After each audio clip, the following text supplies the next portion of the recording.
Combien ce soir de personnes ont le désir d'expérimenter le miraculeux dans leur vie? Combien ce soir ont le désir de voir un miracle s'accomplir dans leur vie? Eh bien, il y a un cheminement pour aller vers le miracle. Ce soir, j'aimerais vous parler du chemin que nous devons emprunter pour aller dans le miracle de Dieu, pour aller dans le surnaturel de Dieu, pour aller dans l'abondance de Dieu. Je crois que c'est notre désir. Vous savez, aujourd'hui, les gens, plus que jamais, ont soif de vérité, ont soif d'authentique, ont soif de revenir à la source. Les gens en ont assez des discours, les gens en ont assez de la religion, les gens en ont assez des sectes, et ils ont bien raison. Et ils ont un désir profond, c'est de revenir à la source. Et vous savez où elle est la source? C'est la parole de Dieu. Amen. Si vous lisez la Bible, vous ne serez jamais déçus. La Bible, c'est le moyen pour nous d'entendre Dieu nous parler. C'est une lettre d'amour que Dieu nous a écrite. Et dans la Bible, on trouve tout le chemin vers lequel que nous sommes invités à prendre pour nous approcher de Dieu. Alors, j'aimerais ce soir lire avec vous une belle histoire. On aime les belles histoires, mais on aime les belles histoires qui sont réalité.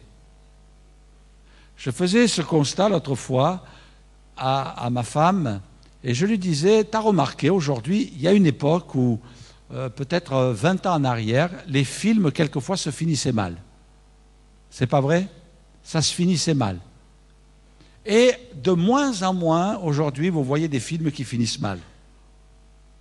Parce qu'aujourd'hui, il faut vendre les films. Alors pour qu'ils se vendent, il faut que ça finisse bien.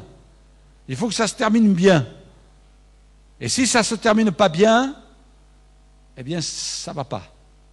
Et aujourd'hui, les gens voudraient que la vie se termine bien. Ils voudraient que tout se passe bien.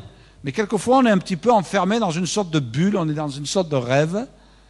Mais voyez-vous, quand notre vie, elle est confiée entre les mains de Dieu, alors Dieu prend soin de nous et il nous aide à mener à bien notre vie et nous aide aussi à ce que notre vie se termine bien. Alors on va lire une histoire dans l'évangile de Luc, chapitre 5, verset 1er. Comme Jésus se trouvait auprès du lac de Génézareth et que la foule se pressait autour de lui pour entendre la parole de Dieu, il vit au bord du lac 2 barques, d'où les pêcheurs étaient descendus pour laver leurs filets. Il monta dans l'une de ces barques, qui était à Simon, et il le pria de s'éloigner un peu de terre, puis il s'assit, et de la barque il enseignait la foule. Puis, lorsqu'il eut cessé de parler, il dit à Simon, « Avance en pleine eau, et jetez vos filets pour pêcher. » Simon lui répondit, « Maître, nous avons travaillé toute la nuit sans rien prendre, mais sur ta parole, je jetterai le filet. » L'ayant jeté, ils prirent une grande quantité de poissons, et leurs filets se rompaient. Ils firent signe à leurs compagnons qui étaient dans l'autre barque de venir les aider. Ils vinrent et ils remplirent les 2 barques au point qu'elles enfonçaient. Quand ils virent cela, Simon-Pierre tomba aux genoux de Jésus et dit, « Seigneur, retire-toi de moi, parce que je suis un homme pécheur. » Car l'épouvante l'avait saisi, lui et tous ceux qui étaient avec lui, à cause de la pêche qu'ils avaient faite, et il en était de même de Jacques et de Jean, fils de Zébédée, les associés de Simon. Amen. Alors Jésus dit à Simon, « Ne crains point, désormais tu seras un pêcheur d'hommes. » Ayant ramené les barques à terre, ils laissèrent tout et le suivirent. Amen. Gloire à Dieu. C'est une merveilleuse histoire, mais qui nous montre le chemin de la bénédiction, qui nous montre le chemin de la victoire, qui nous mène vers le chemin du miracle dans notre vie. Et j'aimerais ce soir vous parler ici d'outils qu'avaient ces pêcheurs. Et Jésus a voulu faire une association entre le pêcheur et celui qui allait prêcher l'évangile, le pêcheur d'hommes. Il a fait de ces hommes, Jacques, Jean, Pierre, André, qui étaient des pêcheurs de métier. Eh bien, Jésus va les appeler à devenir des pêcheurs d'hommes. Jésus appelle ces hommes qui passent leur vie à jeter les filets dans la mer, eh bien, à adopter, si je puis dire, une certaine technique en jetant le filet de l'évangile sur les âmes pour les amener à découvrir le miracle dans leur vie. Voyez-vous, ce soir, j'aimerais faire une association entre les filets et notre vie. Les filets dont il est question ici et notre vie. Alors notez bien, la première des choses que je voudrais dire, c'est dans quel état sont nos filets, ou sous-entendu, dans quel état est notre vie. La Bible nous dit qu'il y avait des pêcheurs qui étaient là, ils étaient occupés, ils étaient actifs, et leur activité, c'était de laver les filets. C'était de laver les filets. Et voyez-vous, notre vie, quelquefois, éprouve le besoin d'être lavée. Non seulement sur le plan physique, mais aussi sur le plan intérieur, sur le plan spirituel, sur le plan de notre âme. Et Jésus est celui qui veut nous faire prendre conscience que si nous voulons aller vers une pêche miraculeuse, eh bien, il faut passer par ce chemin. Il faut que notre vie soit lavée. Il y a des gens, quelquefois, ils voudraient le miracle dans leur vie. Il y a des gens, quelquefois, ils voudraient le miracle dans leur cœur. Ils voudraient expérimenter le secours de Dieu dans leur vie. Mais ils veulent prendre le chemin qu'eux ont décidé de prendre. Et quand Dieu ne répond pas à leurs prières, alors ils sont en désaccord. Alors ils finissent par conclure en disant « Dieu n'existe pas. Dieu ne s'occupe pas de ma vie. Dieu ne s'intéresse pas aux hommes. » Ou alors Dieu est sourd. Mais ça c'est fini, c'était pour les temps d'autrefois que Dieu agissait. Alors ils sont là avec toutes sortes de raisonnements. Mais Dieu nous montre qu'il y a un chemin à prendre pour parvenir à l'action de Dieu dans notre vie. Et quand Jésus s'approche, ici, dans cette scène que nous venons de lire, au fur et à mesure qu'il évolue, la première des choses que le Saint-Esprit nous fait remarquer, c'est qu'il y a des pécheurs qui lavent les filets. Et je crois que quand eux-mêmes, Pierre, Jacques et Jean, vont annoncer l'Évangile, ainsi qu'André, ils sont conscients qu'il faut amener les âmes à être lavées dans leur cœur, à être purifiées dans leur âme. La Bible dit que le péché nous salit. Le péché nous salit. Le péché rend notre cœur sale. Il y a un homme un jour qui va se repentir devant Dieu. S'il y a 2 prédicateurs, ça ira pas ce soir. Merci beaucoup. Et un homme qui va vivre dans le péché, qui va être surpris dans son péché, la Bible nous dit que cet homme va prier, il va se tenir devant Dieu, et il va dire « Seigneur, lave-moi et purifie-moi ». C'est le roi David. « Lave-moi, purifie-moi ». Il est conscient que son péché le salit. Il est sale à l'intérieur de lui-même. Il est sale à l'intérieur de son cœur. J'étais impressionné d'entendre et de voir, de constater que des gens qui ont été salis dans leur corps, des gens qui ont été abusés, éprouvent le besoin de se laver, même à tel point que quelques-uns d'entre eux ont une sorte de toc à se laver les mains plusieurs fois par jour. Je me rappelle cette dame que nous visitions qui disait « Je ne peux pas m'empêcher de me laver constamment, laver les mains, laver la tête ». Je pense que ce sont des réflexes qui peuvent paraître anodins, mais qui sont révélateurs de ce que dans le cœur, dans la vie de cette personne, il y a comme quelque chose de sale. Quelquefois, ce sont des victimes, et même souvent, ce sont des victimes. Mais au fond d'eux, ils se sentent sales. Le péché nous rend sales. Le péché nous avilit. Le péché fait de nous des êtres ignobles à l'intérieur d'eux-mêmes. Mais la Bible nous montre et nous annonce une bonne nouvelle, c'est qu'avec Jésus, on peut se laver. Amen. On peut laver nos cœurs. Tout à l'heure, on a chanté le sang de Jésus qui nous purifie, le sang de Jésus qui nous lave, le sang de Jésus qui a coulé sur la croix est venu pour purifier nos péchés. La Bible dit, si nous confessons nos péchés, si nous disons à Dieu, si nous avouons, parce que c'est ça le mot confesser, si nous avouons à Dieu nos péchés, il est fidèle et juste pour nous les pardonner, pour nous purifier, pour nous laver. Et je le dis souvent, le mot purifier dans la Bible, eh bien, on pourrait le traduire d'une manière différente. On pourrait le traduire par désinfecter. Amen. Désinfecter. Vous savez, quelquefois, il y a des plaies purulentes. Et au fond de vous, vous n'aimez pas toucher. Vous avez remarqué, on n'aime pas toucher quand on a une plaie quelque part, on ne veut pas toucher. Mais il arrive un moment où on sent que c'est tellement une souffrance lancinante, on dit souvent on va crever l'abcès. On va crever l'abcès, et là on va désinfecter. On va désinfecter, on sait que ça va faire mal, mais au bout de quelques jours, de 2-3 jours, on va entrer dans une phase de cicatrisation, et ensuite la douleur va disparaître. Parce qu'on a désinfecté. Et voyez-vous, quand le Seigneur dit purifier, eh bien, il dit aussi désinfecter. Il veut désinfecter ce qu'il y a de sale dans votre cœur pour vous changer, pour vous transformer, pour faire de vous quelqu'un de nouveau. Ensuite, il nous est dit aussi, et ça c'est dans 2 autres évangiles, mais dans l'évangile de Matthieu, il nous est dit aussi que pendant que Jésus cheminait, eh bien, il vit aussi Jacques et Jean qui étaient dans la barque avec leur père et qui réparaient leurs filets. Alors, vous voyez, il y avait ceux qui lavaient et ceux qui réparaient. Alors, est-ce que c'était le papa, le fils, le papa Zébédée qui était là, qui était en train de réparer, les fils étaient en train de laver, le papa était en train de réparer. Et c'est vrai, c'est courant.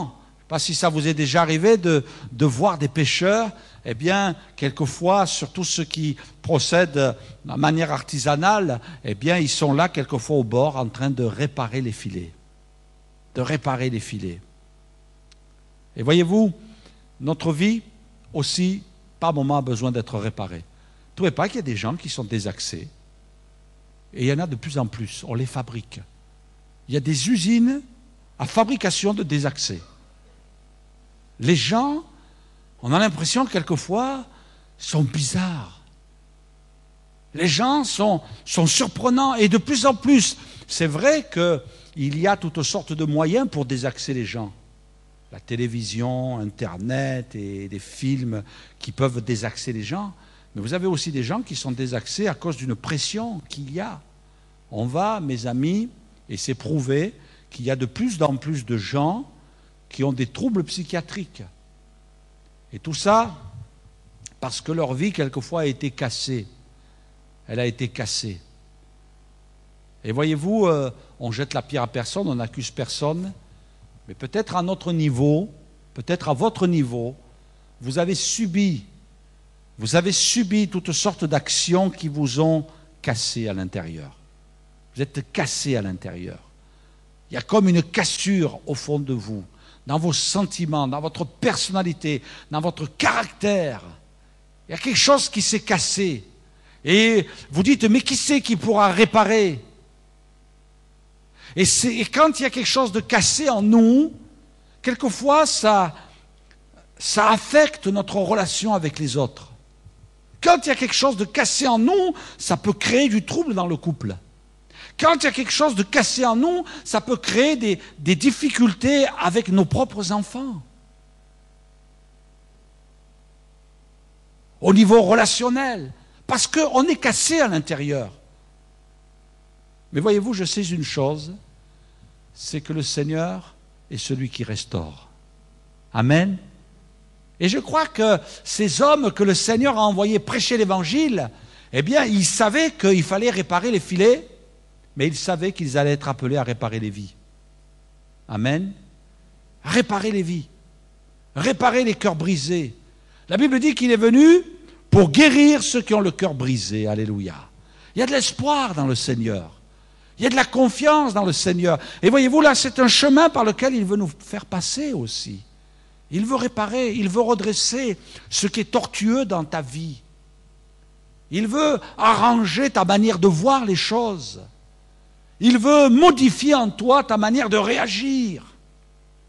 Il veut t'aider. On le sait, nous. L'Église, c'est comme un hôpital. Il y a beaucoup de gens qui se sont convertis et qui ont eu une vie cassée.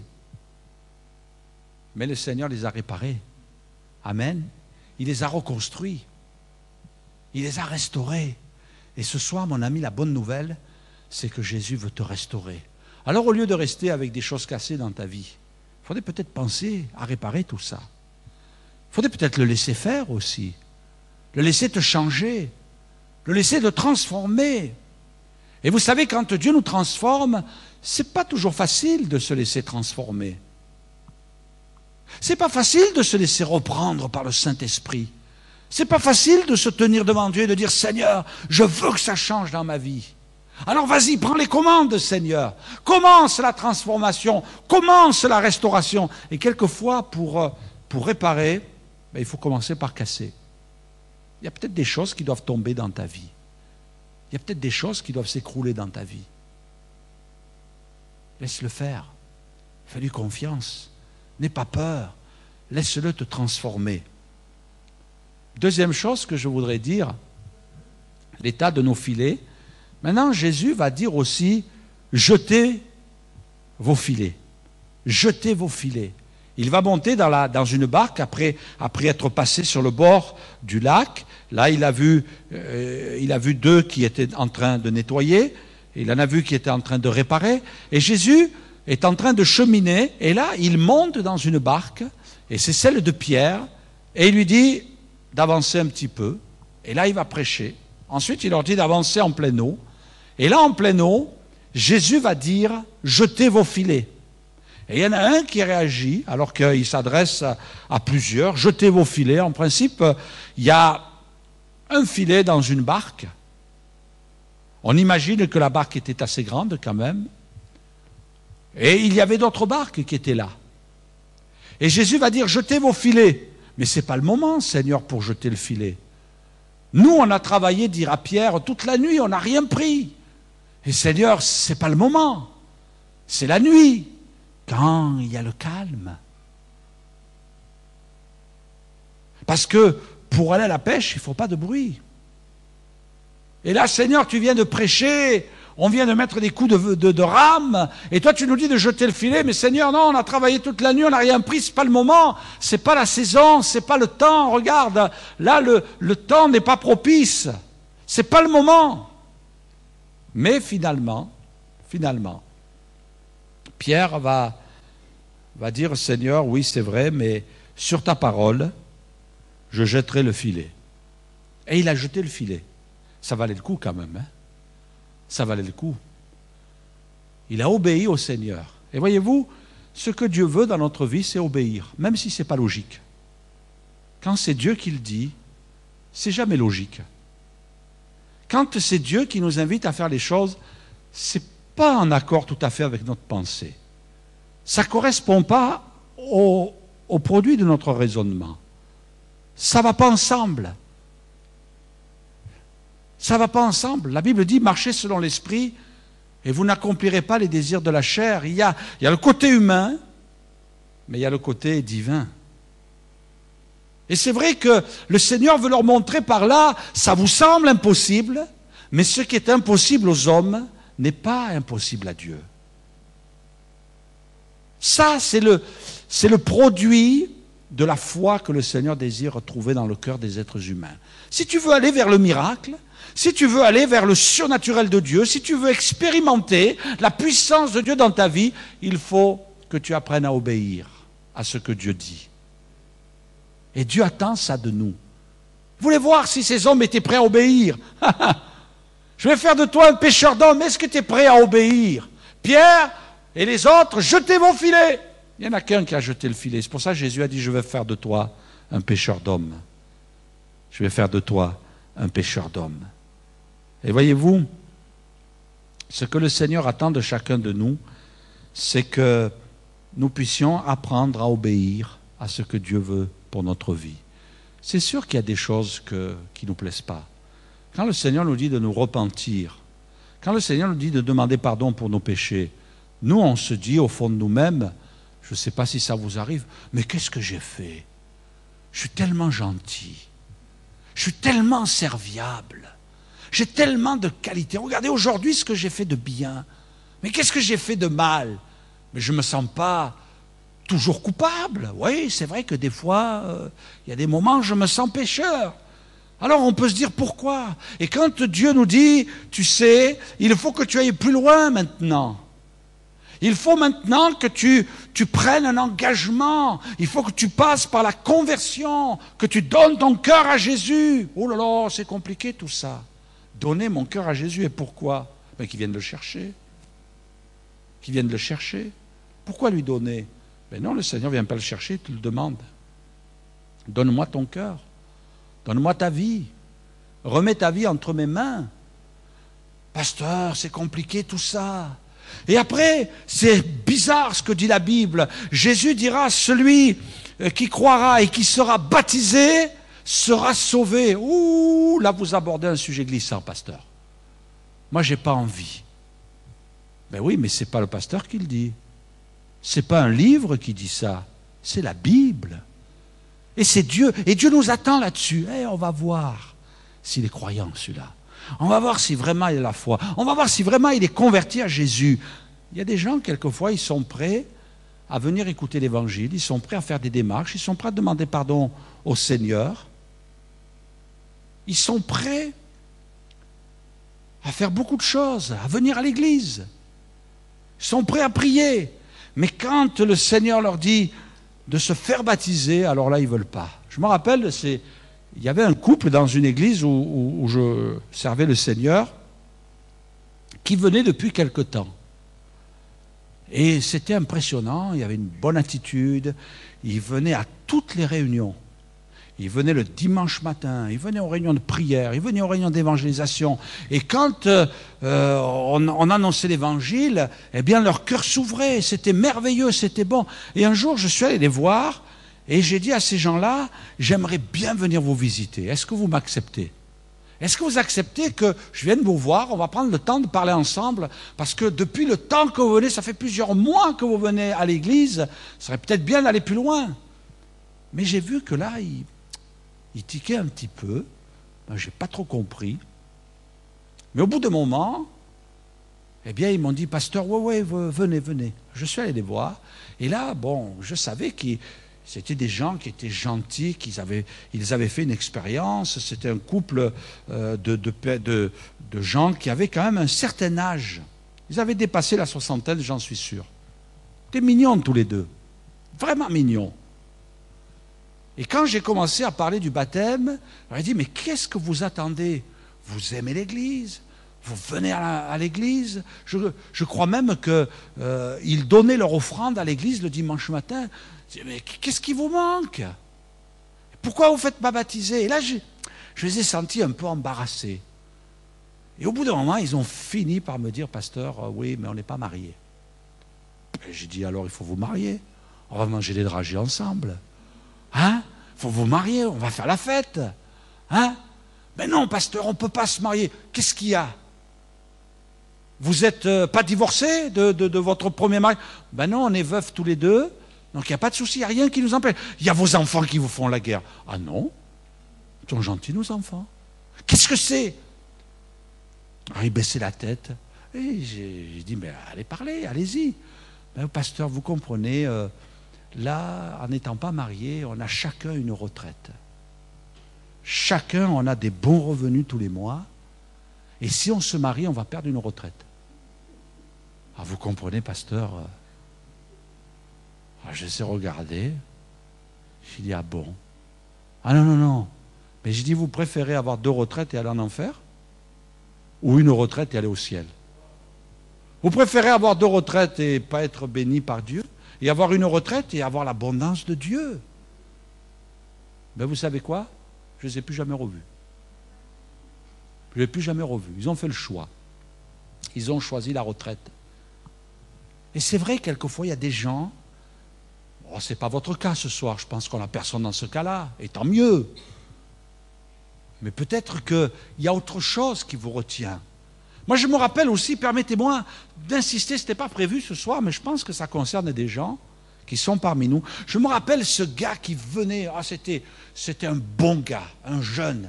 Il était heureux de venir à l'église, il s'est converti à Jésus, et même il a fait le pas d'aller plus loin avec le Seigneur. Il est allé jusqu'au baptême, mais il y a eu une faille dans sa vie. C'est que tout était caché. Parce que, ce que peut-être vous ne savez pas, mais que j'ai su, c'est que dans sa famille, tout le monde était musulman. Et un jour, il a senti dans son cœur qu'il devait prendre position devant Dieu par rapport à sa famille.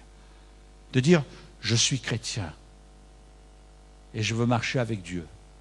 Et je me rappelle que nous étions 2 pasteurs et moi-même j'étais tout jeune pasteur et on lui disait, écoute, il faut que tu prennes position, tu ne vas pas agresser tes parents, tu ne vas pas les menacer, tu ne vas pas les humilier en disant des choses qui vont les blesser, mais avec beaucoup de douceur, tu vas leur dire la prise de position dans ta vie.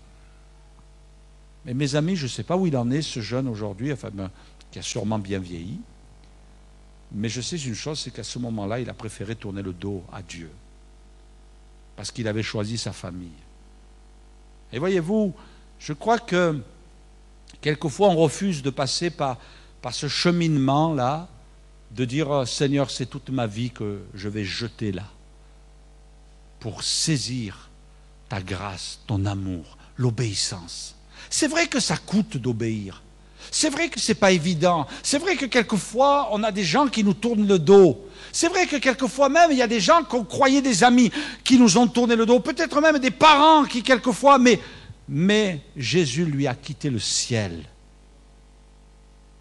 pour nous sauver. Je ne dis pas qu'il faut quitter notre famille. Je ne dis pas qu'il faut abandonner ce qu'on aime. Ce n'est pas ça l'enseignement. Mais c'est de dire, je veux obéir à ce que Dieu veut pour moi. Un jour, il y a un homme qui est allé vers cet homme qui est devenu l'apôtre Paul, il s'appelait Saul de Tarse, et il lui a dit, pourquoi tardes-tu? Allez, lève-toi et sois baptisé pour être purifié de tes péchés. Sois baptisé. Et à l'instant, il l'a baptisé. Et souvent, on tarde. Vous savez, mes amis, quand on va arriver dans le ciel, Dieu ne va pas nous dire, « Hey, sors-moi ta petite carte, de quelle religion tu faisais partie ?» Hein? Non. Dieu nous dira une chose, mes amis, j'en suis quasiment sûr. Est-ce que tu as obéi à ma parole? La Bible dit, celui qui croira et qui sera baptisé sera sauvé. Mais attention, pas baptisé n'importe comment, hein, avec une éponge ou avec une pipette, mais ceux qui ont été baptisés par immersion totale, à l'âge adulte, en confessant le nom du Seigneur Jésus. L'obéissance, nous dit la Bible, vaut mieux que tous les sacrifices. Et ce qu'il y a aussi, c'est que Dieu désire voir si nous avons la foi. Parce que sans la foi, il est impossible d'être agréable à Dieu. La foi, c'est ce qui va déterminer, enfin du moins c'est ce qui va accompagner notre acte d'obéissance. Seigneur, j'obéis, mais pas bêtement. J'obéis parce que la foi, ça veut dire faire confiance à Dieu. Je te fais confiance, Seigneur.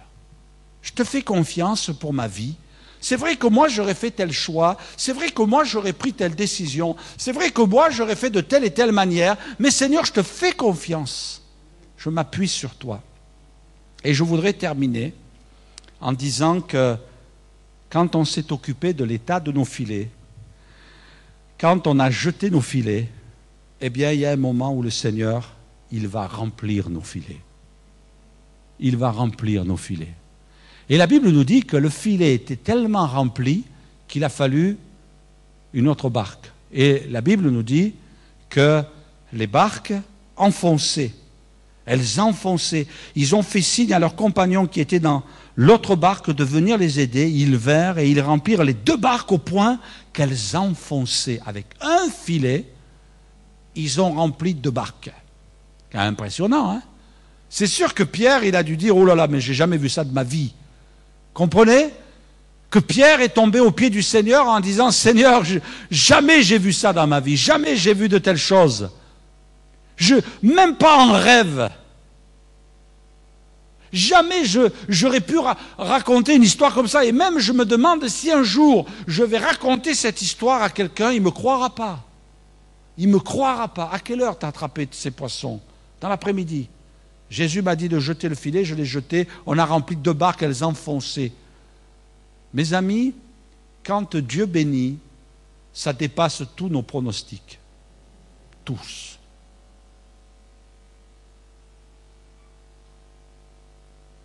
Le Seigneur, ce n'est pas la caisse d'épargne avec l'écureuil. Hein. vous mettez une noisette et vous récupérez que la coquille. Vous avez remarqué? Hein? C'est vrai. Vous avez remarqué, les banquiers, ils vous appellent pour vous dire bonjour tous les matins. Bonjour, cher client. Combien vous voulez de croissance ce matin? Hein? Ah ouais. Je me rappelle quelqu'un qui était en face de moi. C'était quelqu'un de ma famille pendant une période de vacances.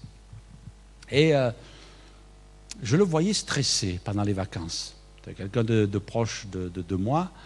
Et je le voyais stressé. Et tous les matins, je voyais que son visage devenait de plus en plus crispé. Mais qu'est-ce qui se passe? Et j'ai dit, peut-être qu'il n'est pas content qu'on soit là. Peut-être qu'il n'a pas le moral. Peut-être qu'il est malade et que ça se dégrade. Et finalement, et de vous à moi, finalement j'ai su que, quelques semaines avant, le banquier l'avait appelé en disant, monsieur, j'ai vu que sur votre livret, vous avez beaucoup d'argent. Ça serait peut-être bien de l'enlever, et j'ai un bon filon pour vous. Je me rappellerai toujours, j'ai un bon filon pour vous. Eh bien, vous allez mettre votre argent dans ces actions-là. Il dit, bon, moi je suis particulier, c'est un banquier, fait confiance. Il a enlevé l'argent et il l'a mis dans les actions. Et tous les jours, quand il y avait le rapport des bourses, ça perdait de sa valeur. C'est pour ça que son visage changeait. Et finalement, au bout du compte, je ne sais pas combien de milliers d'euros il a perdu. Bon, c'est des choses qui ne vous arriveront pas, ni à vous, ni à moi. Parce que des milliers d'euros, on n'en a pas. Hein. Ni sur le livret A, ni sur le B, ni sur le compte en banque, on est bien d'accord. Hein. Mais là, il voyait que finalement, tous les jours, il perdait quelque chose. Pas content, le brave monsieur. Hein. Mais j'aimerais vous dire une chose, c'est que si vous mettez votre vie en Dieu, vous ne perdrez rien. Vous ne perdrez rien. Parce que la Bible nous dit une chose importante, c'est que par rapport aux choses de Dieu, les voleurs, ils n'y ont pas accès. Les voleurs n'ont pas accès aux choses de Dieu. Le voleur ne peut pas prendre ce que Dieu vous a donné. Personne ne peut enlever, même pas le diable peut enlever ce que Dieu vous a donné. Et mon ami, quand je lis la Bible, ce que Dieu désire, c'est pas te donner quelques petits poissons là. Vois-tu?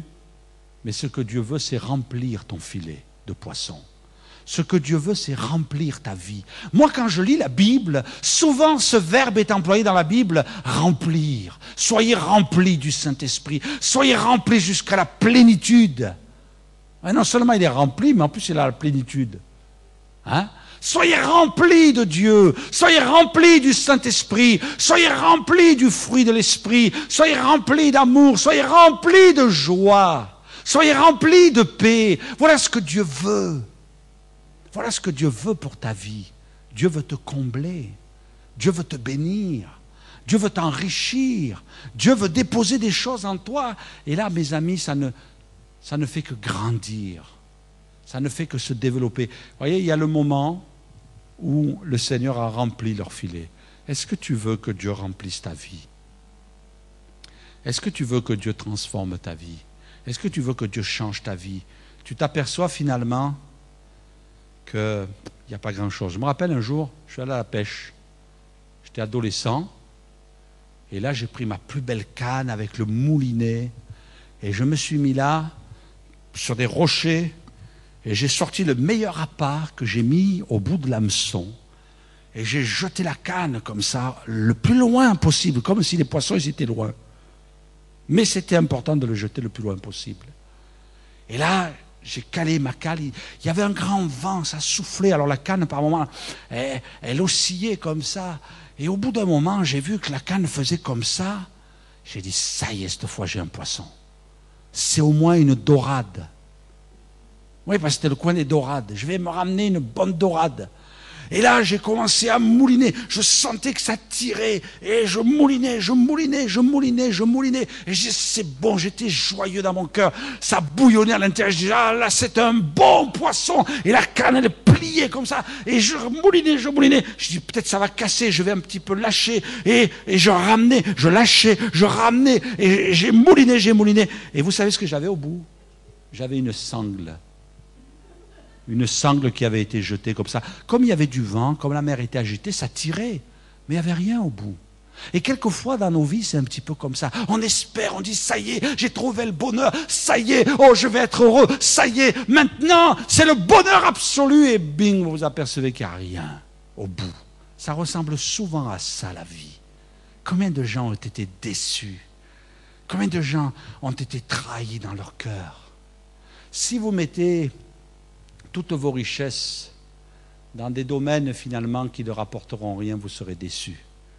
Mais si vous mettez toute votre confiance en Dieu, vous ne serez jamais déçus. Jamais, jamais, parce qu'il prend soin de vous.